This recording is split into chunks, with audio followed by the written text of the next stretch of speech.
네, 안녕하세요. 잔매거진의 김태진입니다. 대학생들이 이 방학 기간 동안 뭘 하면서 보내고 있을까요? 흔히들 예상하시겠죠? 취업 준비라든지 공부는 기본일 테고 아르바이트나 여행, 그중에서도 특히 이 해외 어학 연수를 아주 많이 가고 있다고 합니다. 뭐 개인이 가기도 하고요. 학교나 단체에서 지원을 해줘서 어학 연수를 가는 학생들 많이 볼 수가 있는데요. 당연히 어학 연수는 이 취업에 필요한 스펙이 될 수 있고 또 외국어 실력을 향상시키는 좋은 기회가 될 수도 있습니다. 실제로 대부분의 취준생들이 이 취업에 도움이 됐다라고 이야기를 하고 있기도 하고요. 다른 나라의 문화도 배우고 어학 실력을 키우는 거 좋지만요. 제일 중요한 것은 스펙 하나를 채우기 위해서 또 남들 다 하니까 나도 한다는 생각을 위해서 큰 돈을 들인다면 이것만큼은 문제가 아닐까 싶습니다. 선택과 집중 그리고 어떤 것에 가치를 둬야 되는지 여러분들이 늘 염두에 두시고 실행에 옮기시기를 바라겠습니다. 잔매거진 오늘은요. 직무직이 백전백승으로 일부 함께 해보도록 하겠습니다. 함께해 주실 두 분의 멘토분들을 소개해 드릴게요. 먼저 CDC 취업 컨설팅의 박서윤 대표님이십니다. 안녕하세요. 네, 안녕하세요. 여러분. CDC 취업 컨설팅의 박소영 대표입니다. 1월 이제 조금 중반쯤 왔죠. 그래서 이제 또 2월 달 지나면 여러분들 3월에 개강이 이제 될 텐데요. 뭐 먼 얘기라고 생각을 하실 수도 있고, 벌써 1월이 반쯤 갔네 하는 친구도 있을 거예요. 하지만 취업이라는 거는 딱 그 타이밍도 여러분들한테 맞아 떨어져야 취업이 되는 거거든요. 그래서 방학 때 튼튼하게 잘 준비를 하시기 바랍니다. 오늘도 여러분들 필요한 직무를 가이드를 해드리겠습니다. 네, 박서윤 대표님 반갑습니다. 계속해서 CDC 취업 컨설팅의 정주원 책임 컨설턴트도 자리해 주셨습니다. 안녕하세요. 네, 반갑습니다. 오늘은 고 신해철 씨의 이야기로 좀 시작을 해볼까 하는데요. 그분이 이렇게 말씀을 하신 적이 있습니다. 학생의 본분은 자신의 가능성을 찾는 것이고 학생의 본분은 자기 자신이 누구인지 깨달아가는 것이며 학생의 본분은 이 세상이 무엇이 부당하며 무엇이 합당한지를 알아가는 것이다. 책상 앞에 앉아서 공부를 하는 것은 수단일 뿐 본분은 아니다라고 말했습니다. 네. 여러분 추운 겨울 그냥 집에서 앉아가지고 혹시 내가 지금 자격증을 공부하는 공부하는 것이 전부다 나의 본분이라고 생각하시면서 만족하고 있는 건 아닌지 본인을 좀 돌아봤으면 좋겠습니다.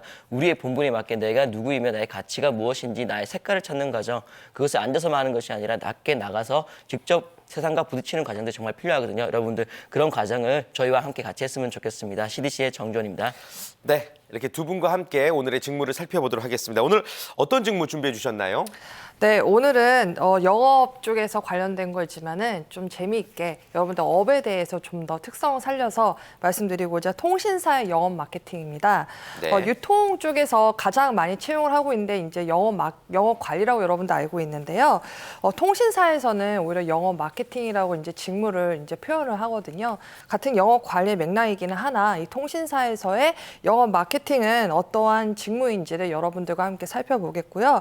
그리고 역시나 이런 영업 마케팅이 왜 영업 관리라고 안 하고 왜 영업 마케팅이라고 얘기를 할까 여러분들 생각을 하실 텐데 현장에서 직접적으로 마케팅을 이제 만들어낸다 하는 뜻에서 이제 영업 마케팅이라고 생각을 하시면 되겠고요. 사실 이 통신 산업이라는 것은 수많은 산업과 연결고리가 되어 있는 핵심이기도 합니다. 여러분들 당장 이 통신이 없다면은 어떻게 할 수가 없는 것처럼 네. 여러분들한테 정말 필요로 하는 이 통신이라는 산업에 대해서 관심을 가지고 또 연관짓는 영업 마케팅 어떠한지 한번 살펴보도록 하겠습니다. 네, 자 통신사 영업 관리 오늘 살펴보도록 하겠습니다. 이 다른 곳의 영업 관리와 좀 다른 지점, 다른 부분이 있을까요?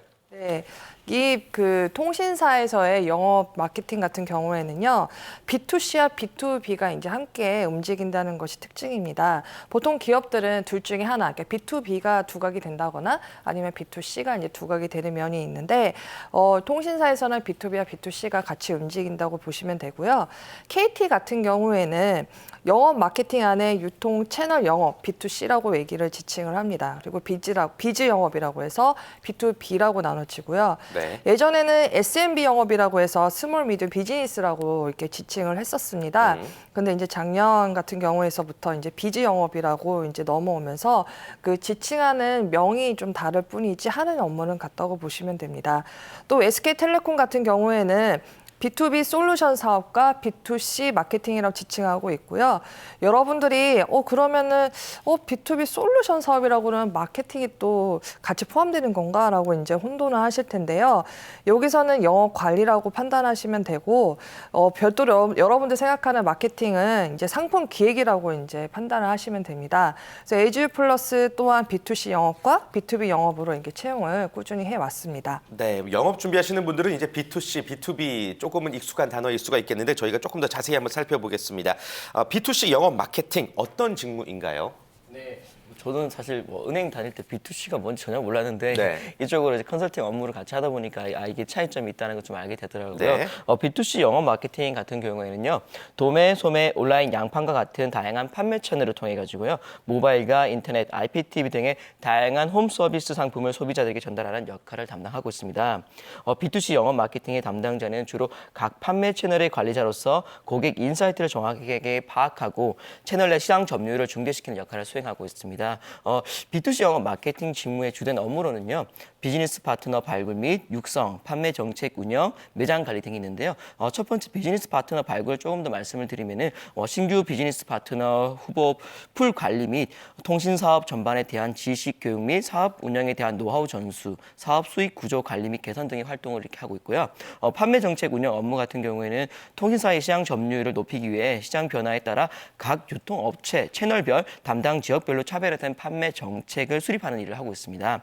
마지막으로 말씀드리는 매장 관리 업무는요. 지역 매장 또는 비즈니스 파트너의 매장을 수시로 방문해가지고 매장의 브랜드 아이덴티티 준수 여부 확인 및 상권 내 경쟁사 동향 파악, 그다음에 우리 매장 경쟁력 강화, 신규 매장 구축을 통한 점유율 확대 등 여러 가지 영업적인 업무라든지 사고 예방 업무를 이렇게 하고 있다고 보시면 되겠습니다. 네, 아주 많은 일을 담당을 합니다. 네. B2C 영업 마케팅 살펴봤고 그렇다면 B2B 영업 마케팅에 대해서도 설명을 해주실까요? 네, 통신사에서요 B2B 영업은 기업에 필요한 통신 서비스의 제공 및 환경 구축에 필요한 업무 솔루션 제안, 서버 운영 등을 통하여 비즈니스 파트너이자 솔루션 제공자로서의 역할을 이렇게 하고 있습니다.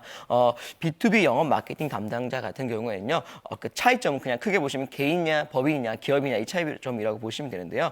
법인 기업을 대상으로 제안 및 컨설팅을 통해 가지고 영업 기회를 발굴하고 수주하고 수주 외에도 고객의 지속적인 서비스 이용과 업크로스 셀링 기회를 발굴하는 고객 리텐션 업무를 수행한다고 보시면 됩니다. 네. 세부적인 B2B 영업 마케팅의 업무는요. 영업 활동 단계별로 좀 구분을 할 수 있을 것 같은데요. 첫 번째인 시장 및 경쟁사 조사 분석을 통해 고객을 발굴하고 타겟팅하는 영업 기회 발굴의 단계가 있고요. 두 번째는 타겟 고객 대상 영업 담당과 니즈 파악, 고객의 성향, 트렌드, 경쟁의 특성을 감안해 가지고 고객의 근본 니즈를 해결할 수 있는 상품과 솔루션 제안하는 단계가 있고요. 마지막으로 세 번째로 입찰 및 재반 수주 관련 활동을 하는 단계, 네 번째 수주 이후에 고객의 해지 방어 및 지속적인 서비스 이용해 충성 고객을 만든다고 해야 되죠. 그런 부분과 위해서 고객들과 주기적으로 연락 방문하는 활동을 이렇게 하고 있습니다. 주요 고객사로 말씀을 드리면 대형 그룹사 아니면 일반 그룹, IT 기업, 금융사, 공공기관, 방송사, SMB, 소호 등으로 크게 나뉠 수 있는데요. 사실 모두가 고객이라고 할 수 있겠죠. 자, 통신사 영업 마케팅 직무에 대해 살펴봤습니다. B2C와 B2B로 자세하게 좀 저희가 설명을 해드렸고 이제 취준생의 입장에서 우리가 또 알아볼 것들이 있죠. 과연 이 B2C, B2B 영업 마케팅에 적합한 사람은 어떤 사람일까? 어떤 역량이 필요한지를 설명을 해주실까요? 네, 제가 여러분들한테 한 가지 팁을 드리자면 네. 앞서 그 정전 컨설턴트께서 이런 어떤 일을 하는지에 대해 자세히 설명을 드렸잖아요. 이런 요약되어 있는 것들을 응용을 해서 자기소개서나 아니면 면접에서 어필하시는 게 중요해요. 그래서 이 업무를 리딩을 하시면서 이런 부분 내가 잘한다고 한번 얘기를 해볼까라고 이제 팁을 얻으시면 되고요. 여기서 이제 역량 부분이 뭐가 필요할까? 이 역량이라는 것을 필드에서 일을 신입사원이 수행을 했을 때 가장 기본적으로 가지고 있으면 좋겠다라는 부분이에요. 그래서 B2C 영업 마케팅 같은 경우에는 항상 이 영업 관리나 이런 쪽은 여러분들한테 계속 언급하는 부분인데 엑셀 잘해야 된다라고 얘기를 하죠. 엑셀은 정말 기본적인 소양이기 때문에 여러분들 그 커말 자격증 있잖아요. 커말 2급이나 이제 1급이 있는데 2급도 괜찮습니다. 그래서 2급을 이제 취득을 하시면서 엑셀을 다룰 줄 안다는 점을 이제 이력사항에서 보여주면은 그래도 조금이나마 도움이 될 텐데 사실상 실무에서 많이 쓰이는 것이기 때문에 엑셀을 하시면 좋겠다라고 말씀드릴 수 있겠고 그 외에도 데이터 분석할 수 있는 뭐 SPSS나 다양한 그런 분석 툴을 여러분들이 지니고 있다면 더 많은 강점을 발휘할 수 있다고 생각합니다. 네. 그리고 프로모션 기획을 기획하고 실행할 수 있는 능력이 있다. 여러분들 많은 활동을 통해서 이런 아이디어를 제안을 해보고 했던 경험이 있다라면은 정말 좋은 사례라고 볼 수 있고요.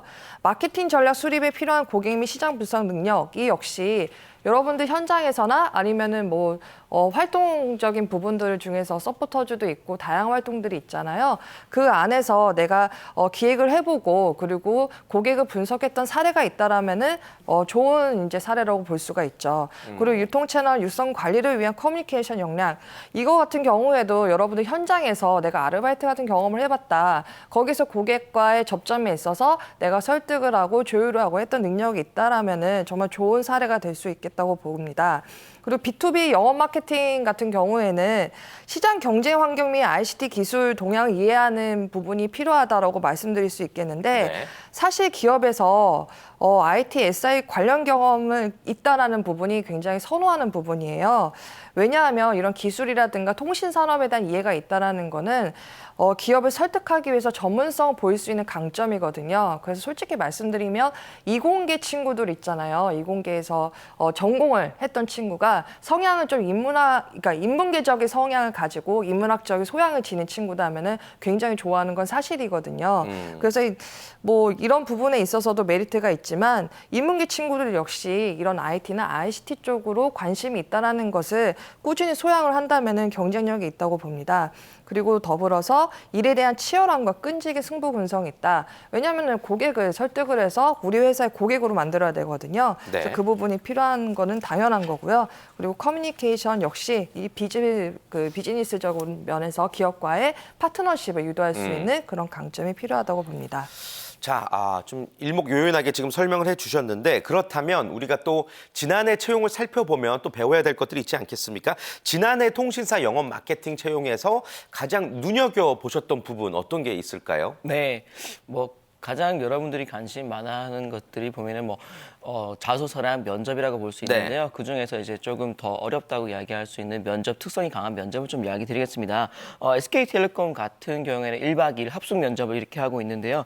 보고서 제출 과제와 수행, PT 면접, 직무 면접, 임원 면접으로 타이트하고 강도가 강한 면접을 이렇게 진행을 하고 있습니다. 뭐 팀워크가 개인의 많은 과제가 뭐 PT로 이렇게 제시되고 있는데요. 이렇게 타이트하게 면접을 보는 이유는 평소에 다양한 산업에 대해서 관심을 보려고 하고 있는가, 그런 산업과 영업 마케팅이 어떻게 연결이 되고 있는지를 좀 보라고 하기 위해서 이런 것들을 체크하기 위해서 하고 있는 겁니다. 여러분들이 마케팅이라고 하는 것이 한쪽 측면을 바라보는 것이 아니라 고객의 입장, 시장, 그리고 우리 회사의 입장 세 가지를 다 측면에서 바라볼 수 있어야 되는데 다양한 산업과 우리 회사의 측면, 고객의 측면들을 어떻게 분석하고 어떻게 표현할 수 있는가, 표현한다는 것이 단순한 감정적인 부분을 표현하는 것이 아니라 이성적으로 논리의 구조와 체계를 갖춘 상태에서 표현을 해야 되는 것, 그런 것들을 보고 있다는 것 좀 여러분들이 집중해 주셨으면 좋겠고요. 그다음에 KT는 매일마다 조금씩 이렇게 변하는 부분들은 분명히 있는데요. PT와 토론, 역량 면접을 가장 많이 하고 있습니다. 네. PT도 팀워크랑 개인으로 이렇게 두 번씩 이렇게 하고 있는데요. 모든 기업들이 PT, 토론을 필수적으로 많이 하고 있는데 이것을 왜 할까? 그리고 어떻게 해야지 나의 차별점 부분, 강점을 보일 수 있을까를 많이 좀 구별해봤으면 좋겠습니다. 네. 자, 지난 네. 2015년 채용의 특징들을 짚어주셨는데 이것에 맞춰서 이제 여러분들이 준비를 하셔야 됩니다. 자, 어떤 것부터 우리가 준비를 해야 되느냐? 당연히 자소서부터 준비를 해야 되겠죠. 네. 자소서를 쓸 때 이 통신사 영업 마케팅직만의 어떤 특징을 잘 담아내야 되겠죠. 네. 당연히 내가 이 업종, 그다음에 이 직무에 정말 관심이 많다는 것들 여러분 이야기했으면 좋겠습니다. 내가 이 직무를 왜 선택했고 그리고 왜 이 직종에서 이 직무를 하고 싶은지 이야기를 꼭 해주셔야 되는데요. SK텔레콤이나 LG U+ 같은 경우 이런 느낌, 통신사 하면은 조금 더 선도적이고 조금 더 빠르고 트렌디한 느낌이 있다 보니까 기존에 있는 스펙 이런 부분들보다는 다른 부분을 많이 보고 있는데요. 스펙을 보지 않겠다고 입력란이라고 하는 것이 되게 간소해지겠고요. 자기소개서 항목 자체도 SK텔레콤은 원래부터 경험 위주의 질문들을 정말 많이 하고 있습니다. 네. 그래서 당신은 어떤 경험을 했는가, 뭐 단체 일원으로서 어떠한 혁신을 만든 적이 있는가, 당신은 어떤 생각, 창조적인 경험은 무엇을 했는가, 구체적인 질문들을 많이 하고 있는데요. KT 같은 경우에는 뭐 지원 동기, 경험을 묻는 항목과 직무 역량 보유 부분에서 어떻게 하고 있는가 이런 부분을 좀 동일하지만 SK와 동일하지만 좀 특색 있는 항목을 많이 물어보고 있는데요. 좀 특별히 좀 말씀을 드리고 싶은 부분 이야기 드리면은 공모전 수상, 인턴 경험 혹은 본인을 어필할 수 있는 특이 경험이 있다면 기재해 주시기 바랍니다. 이런 식으로 해가지고 뭐 좀 추상적인 인성을 물어본다거나 뭐 창의 뭐 이런 글로벌 역량 이런 것을 물어보는 게 아니라 본인이 했던 경험 중에 특이 사항이 뭐가 있냐 이렇게 이야기를 물어보고 있습니다. 거기 밑에는 이렇게 참고로 이렇게 나와 있는데요. 본문항은 해당자만 작성하시면 됩니다. 공모전 인턴 특이 경험으로 구분자 삽입 후 간단한 설명을 작성해 주기 바랍니다. 이런 식으로 장황하게 이야기하지 말고 간단하게 임팩트 있게 어떤 일을 했는지 어떤 일을 통해서 어떤 경험을 했고 내가 거기서 무엇을 느꼈는지를 이야기를 좀 해라고 이야기를 드리고 싶습니다. 그래서 자기소개처럼 서술이 아니라 이력사항을 간단하게 작성하고 좀 이 이력을 통해서 내가 이 회사에서 이 직무에서 어떤 것을 할 수 있다는 차별성 전략을 좀 많이 했으면 좋겠습니다. 그래서 여러분들이 큰 것만 하려고 하시지 마시고요. 아르바이트라든지 뭐 다양한 경험들, 인턴 경험도 되게 좋겠죠. 다양한 것들을 경험하고 이 경험이 이 직무와 얼마나 관심이 있는지 여러분들 좀 주의 깊게 생각해 보셨으면 합니다. 네, 좋습니다. 자소서를 쓰실 때 이런 부분들을 참고하셔야 되겠고 이제 또 면접도 우리가 준비를 해야 되는데 뭐 앞서 말씀해 주신 내용 보면 뭐 1박 2일 면접 이야기도 나왔어요. 통신사 영업 마케팅직 면접의 특징 그리고 또 어떤 부분들을 우리가 준비를 해야 될까요? 네, 앞서 1박 2일 면접을 네. 말씀을 드리고 이제 또 다양한 면접을 준비하는 것이 필요하다라고 언급을 드렸는데요.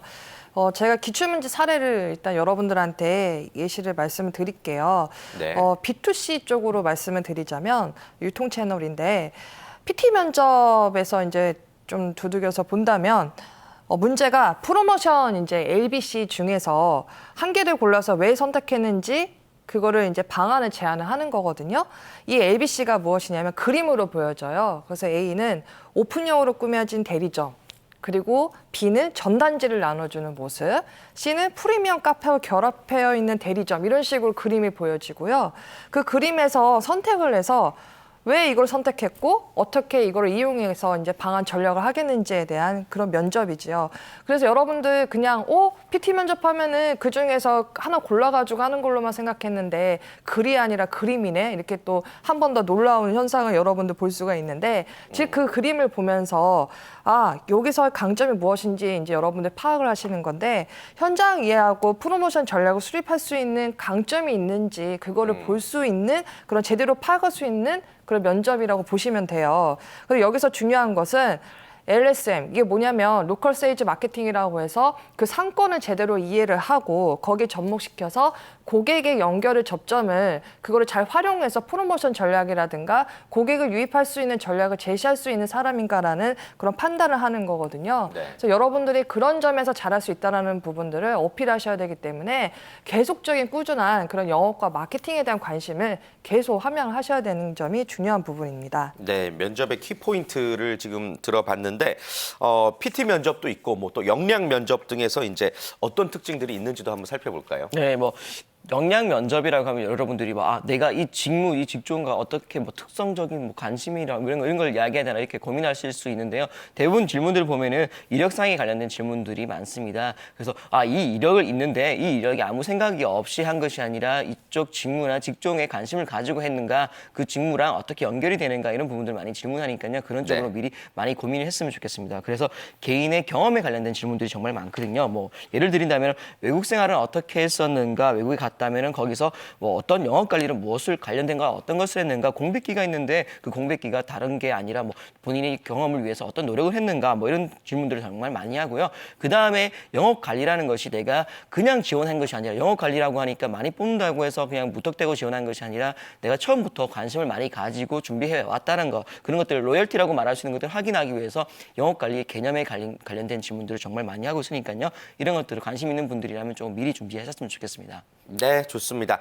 자, 지난해 통신사 영업관리직 채용의 특징들을 이제 살펴봤고요. 그렇다면 이제 여러분들이 2016년 상반기 통신사 영업관리직 취업을 지금 준비하고 계실 텐데 어떤 준비를 하는 게 좋을지 한마디씩 한번 들어보도록 하겠습니다. 박수현 대표님, 제일 먼저 어떤 것부터 얘기해주고 싶으세요? 저는 사실 제가 따로 준비한 게 있긴 했었는데요. 순간적으로 더 필요한 부분을 말씀드리고 싶어요. 네네네. 당장 여러분들 서류 패스하는 거를 굉장히 좀 이제 좀 집중하고 계시잖아요. 그런데 이제 SK텔레콤은 제가 팁을 드리자면 거기 제가 다녔었으니까 여러분들 좀 더 이제 정확한 답을 드릴 수 있을 것 같은데 네.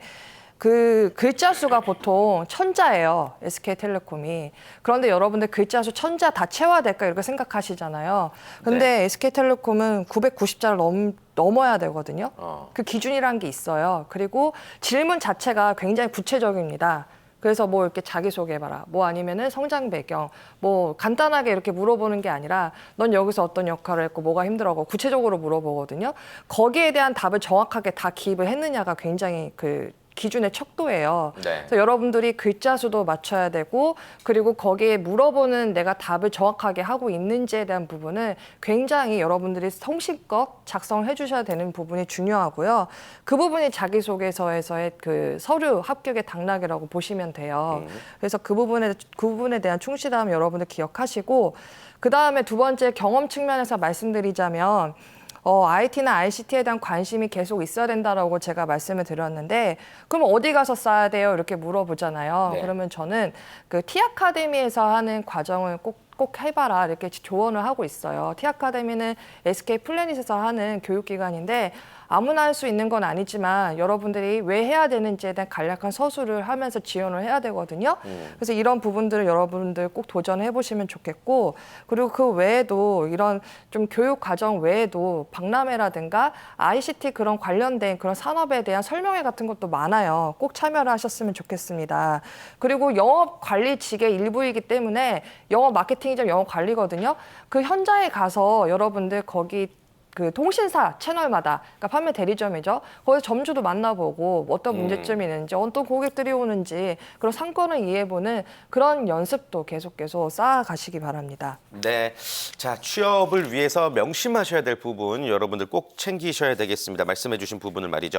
정종 컨설턴트도 끝으로 취업을 위해서 이 부분만큼은 좀 알아둬야 된다. 그리고 또 오늘 못다 하신 말씀 있으면 한 말씀 해주시죠. 네, 뭐 여러분들 아까 말씀드렸지만 마케팅, 영업 관리라고 하는 것은 중간자의 역할, 고객과 우리 기업, 그다음에 시장을 연결하는 사람이라고 보시면 되겠습니다. 그냥 단순하게 본다는 게 중요한 게 아니라 그 보는 거에 있어서 어떤 관점으로 바라보는가, 그리고 그 관점이 기준이 되는 것들이 근간이 무엇인가가 되게 중요한데요. 그런 근간이라고 하는 것은 저는 자료라고 생각하거든요. 그래서 자료를 만들 수 있는 엑셀이라든지 데이터를 관리할 수 있는 뭐 SPSS, 뭐 SAS 뭐 이런 것들을 여러분들이 조금 공부를 많이 하시고 기본적으로 그런 것들을 중심으로 해가지고 여러분들이 조금 많이 나갔으면 좋겠고요. 그러니까 내가 분석하고 통찰한다는 것은 데이터에서 나오니까 그 데이터의 기본이 되는 분석 능력을 좀 많이 보유했으면 좋겠습니다. 그리고 내의 분야도 많이 집중하셔야 되지만 요즘에 갈수록 다양한 분야를 볼 수 있는 사람이 되게 많이 요구하고 있으니까요. 한 분야 그리고 다른 것까지 같이 볼 수 있는 인재가 되었으면 좋겠습니다. 네, 좋습니다. 통신사 영업 마케팅 직무를 희망하시는 모든 분들 올 상반기에 꼭 좋은 일 있었으면 좋겠습니다. 못 보신 방송은 또 다시 보기를 보실 수 있으니까요. 두 분이 열심히 전해주신 내용 꼭 참고하시길 바라겠습니다. 함께해 주신 두 분과는 여기서 인사 나눌게요. 고맙습니다. 감사합니다. 네, 고맙습니다. 자, 계속해서 잡매거진 작지만 강한 기업, 우리의 강소기업 소개해드리는 시간입니다. 착한 음식, 착한 가게를 넘어서 아름다움을 표방하는 곳인데요. 우리 사회에 소외된 이웃을 돕고 환경 보호까지 실천하는 기업, 아름다운 가게입니다. 과연 어떤 모습으로 이 직원들이 어떻게 일을 하고 있는지 화면을 통해서 만나보시죠.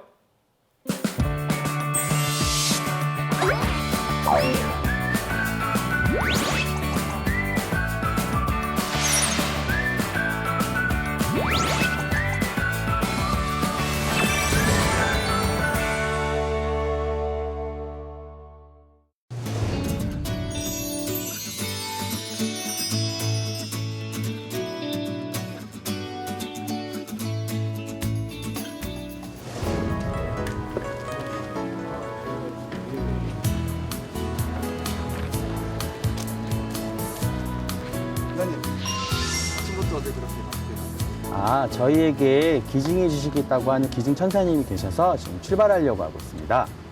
기증이요? 네. 어떤 기증인가요? 개인이 사용하시다가 사용하지 않는 물건을 저에게 주시겠다고 하시는 거고요. 그 기증품은 또 다른 사람들이 또 사용할 수 있는 것이에요. 그래서 그것을 저희가 받아오면 그것을 바로 상품화해서 매장에서 판매하고 그 수익금으로 저희는 좋은 일을 하는 것입니다. 개인적으로 이 좋은 일을 하시겠다는 기증천사님을 직접 찾아뵙고 인사드리고 그 기증품을 받아오는 것이 저희의 일이라서 너무나 즐겁고 감사한 마음으로 일을 하고 있습니다.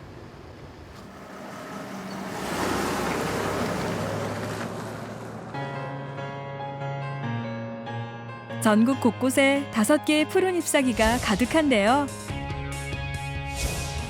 2002년 1호점으로 처음 시작한 아름다운 가게는 공익사업에 대한 사람들의 우려를 딛고 10여 년이 지난 지금 무려 117개의 매장으로 확대되었습니다.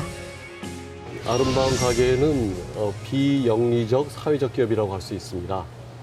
즉 일반적인 기업이 영리 추구를 목적으로 한다 그러면 그 아름다운 가게는 이윤을 추구하되 그것이 공익을 위한 것이라고 할 수가 있겠죠.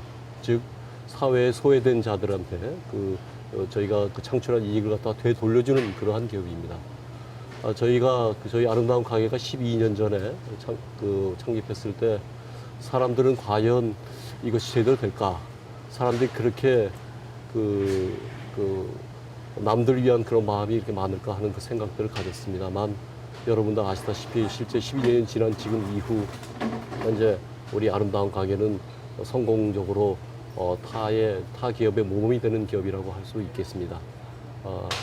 그 이유는 아마 현재 우리나라의 그 대부분의 사람들이 아직도 남을 위하는 배려하는 마음 그리고 나눔을 실천하는 그런 마음들이 많이 있기 때문이 아닌가 하는 그런 생각이 듭니다. 아름다운 가게의 운영 철학은 좀 특별한데요. 첫째, 관계라는 눈으로 세상을 보는 그물코 정신. 둘째, 물건의 순환을 통해 생명을 연장시키는 되살림 정신. 셋째, 작은 실천으로 세상을 바꾸는 참여와 변화의 정신입니다. 그런 철학을 실천하기 위해 재사용 나눔 가게, 공정무역, 재활용 디자인 사업, 나눔 사업, 아름다운 나눔 장터 등 다양한 사업을 시행하고 있습니다. 아름다운 가게는 이윤을 창출하는 것뿐만 아니라 사회 환경적 효과를 만들어내는 것에 큰 비중을 두고 있습니다. 예를 들어서 매장 같은 경우에는 매장의 이윤뿐만 아니라 매장의 판매 수익을 통해서 국내 소외 이웃을 돕는다던가 또 이를 통해서 폐 자원들이 폐기되는 비용을 절감하는 그런 사회 환경적 효과들이 있습니다. 이곳은 물건들을 모으고 분류하는 되살림터인데요. 옷, 책, 가구 등 기증받은 물건들은 이곳에서 새롭게 단장을 마치고 서울과 수도권 34개의 매장으로 보내집니다. 되살림터의 전체적인 관리를 맡고 있는 팀장님을 한번 만나보겠습니다. 처음에 저희가 일하게 된 지는 올해로 만 11년이 되었는데요. 처음에는 뭐 사회적 기업이나 나눔이나 뭐 이런 쪽으로는 뭐 특별한 신념이 있어서 들어온 건 아니었고 처음에는 지나가다가 로고가 너무 예뻐서 이렇게 일을 하게 되었는데요. 하면 할수록 점점 가게가 가지는 가치에 공감하게 되고 더 잘하고 싶게 되고 더 열심히 하게 되더라고요. 그리고 가장 좋은 건 자발적으로 일할 수 있는 게 가장 좋았던 것 같고요. 그러다 보니 이렇게 오래 일하게 되었습니다. 보람도 있고 행복하기도 하고 그리고 저희 조카들이 교과서에 아름다운 가게가 나온다고 해서 요즘은 굉장히 자랑스러워하고 있습니다. 아까 기증 물건을 가지러 가신 분이네요. 일에 대한 애정이 남다른 김두희 간사가 느끼는 아름다운 가게의 장점은 무엇일까요? 제가 이 회사에서 일하면서 가장 좋았던 것은 창의성과 자발성이 있습니다. 회사에서 추구하고 있는 가장 큰 틀 안에서 저희 각 간사마다 주어진 업무가 있는데 그 업무를 자율적으로 그리고 창의적으로 활동할 수 있도록 회사에서 장려해 주는 것이 가장 좋았습니다. 그리고 저희가 많은 회사원들이 하고 있는 것 중에 월요일에 가장 어려운 경험을 하고 있는데요. 출근하기가 어렵잖아요. 그런데 저희가 아무래도 자유롭게 그리고 창의성 있게 이렇게 편하게 일을 하다 보니까 즐겁게 일하다 보니까 월요일이 기다려지고 또 월요일날 출근하는데 전혀 어려움이 없이 출근할 수 있어서 가장 좋았습니다. 자발적으로 일할 수 있는 회사. 정말 훌륭한 장점인데요. 직원들에게 이유를 물어보니 조직의 부속품이 아니라 한 인간으로 존중해주는 수평적이고 열려있는 기업 문화 때문이라고 하네요. 이번에 찾을 곳은 과천에 있는 한 놀이공원인데요. 흥겨운 놀이동산 안에도 아름다운 가게 매장이 있다는 사실 알고 계셨나요? 밝고 활기찬 이 매장을 담당하고 있는 매니저는 아직 입사한 지 2년이 채 되지 않은 새내기라고 합니다. 저는 매장을 운영하는 기본적인 일 외에도 자원활동가들을 조직하고 운영하는 일, 그리고 시민사회랑 소통하는 일을 중요한 업무로 맡고 있습니다. 나눔교육팀에서 아이들을 교육하는 일도 그러한 사업의 일환이라고 생각을 하고 있고요. 이제 아름다운 가게가 더 시민들이 편하게 많이 오셔서 서로 따스함을 나눌 수 있는 사랑방의 역할을 했으면 좋겠다고 생각하고 있습니다. 똑 부러지는 말투가 당차 보이죠? 경혜진 간사는 최고의 사내 제도가 공육이라는데요. 조금은 생소한 단어인 공육이란 무엇인지 들어보겠습니다. 다른 회사에서는 이제 교육을 받는다고 하잖아요. 근데 아름다운 가게에서는 우리가 함께 배우고 그것을 공통의 역량으로 체화시킨다는 의미에서 공육이라는 단어를 씁니다. 그래서 직원들이 이제 책을 도서를 구입할 수 있도록 도서 구입비를 지원해 준다든지 직원들을 위한 전자도서관을 운영한다든지 아니면 이제 명사의 강연을 듣고 거기에 대해서 토론을 할 수 있는 꿈꾸는 아카데미라는 프로그램 등 다양한 걸 운영하고 있는데요. 그런 프로그램들을 통해서 우리가 스스로와 또 지역에 대해서 생각해 볼 수 있어서 참 좋은 기회인 것 같습니다. 아, 공육에 그런 뜻이 있었네요. 배우는 것은 피곤한 일이 아니라 즐거운 일이라며 적극적으로 참여하는 직원들을 보니 공육이란 개인과 조직, 미래를 위한 아름다운 가게만의 투자 방법이었습니다.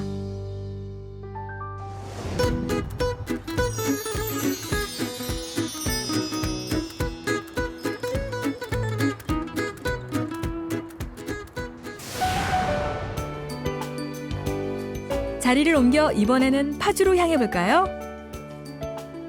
파주 출판단지 내에 있는 보물섬은 책을 매개로 나눔과 순환을 실천하는 헌책방입니다. 이곳에서 유통되는 책만 해도 주당 3,000권에서 4,000권인데요. 젊은 청년 혼자 그 많은 책을 관리하기 힘들지 않으세요? 대부분 자원활동가들과 함께하기 때문에 많이 힘들지는 않고요. 책의 양에 대한 부담보다는 파주 지역에서 해나가야 할 나눔 캠페인에 좀 더 신경을 쓰고 있습니다. 지역 매장에 주어지는 자율성이 큰 만큼 그만큼 스스로 져야 할 책임도 크기 때문에 늘 조심스러운 부분이 있고요. 아름다운 가게에 입사할 때부터 제가 무엇을 잘하는지 꼭 찾고 싶었는데 이곳에서 다양한 경험을 통해서 제가 찾아 나갈 수 있을 거라는 생각을 하게 되었습니다. 구성원 하나하나 모두가 다 주인이라는 아름다운 가게는 구성원들이 획일화된 인재상으로 찍어낸 직원이 되기보다 자율성과 다양성으로 더 높은 목표와 비전을 스스로 만드는 사회적 기업가들이 되기를 지향합니다. 아름다운 가게에 적합한 사람은 아마 다른 어떤 기업에서 원하는 그런 인재상과 크게 다르지는 않을 것 같습니다. 하지만 거기에 더 추가해서 더 아름다운 가게에 필요한 사람이라고 한다 그러면 무엇보다 남을 배려하는 마음, 즉 봉사하는 마음과 그리고 또 그 따뜻한 마음을 가진 사람이 돼야겠죠. 즉 아름다운 가게가 사회 소외된 자, 불우이웃들을 돕는 그런 기업이기 때문에 그런 일반적인 사고를 가진 그런 사람들만 가지고 되는 것은 아니고요. 무엇보다 따뜻한 그런 마음을 가진 사람이 되야 될 것 같습니다. 더불어서 아름다운 가게에서 여러 가지 창의적인 일들을 많이 합니다. 그러다 보니까 아무래도 창의적인 그런 사고방식을 가진 사람들이 아무래도 들어와야 될 것 같습니다. 주어진 틀에 따라서 그런 일들만 하는 사람들이 아니고 뭔가 새로운 일, 또 이전까지 있지 않았던 일들을 갖다가 그런 일들을 갖다가 창의성을 갖다가 좀 더 발휘할 수 있는 그런 인재들이 아름다운 가게에 많이 들어와야 될 것이라고 생각을 하고 있습니다. 아름다운 가게는 기업이기는 하지만 단순히 돈을 모은다기보다 사람들의 선의를 모으고 추억과 마음을 이어 지속 가능한 미래를 만들어 나가는 따뜻한 공간이었습니다. 그 공간은 당장 눈앞의 이익보다는 미래의 이익을 추구하는 사람들이 있기에 가능하지 않았을까요?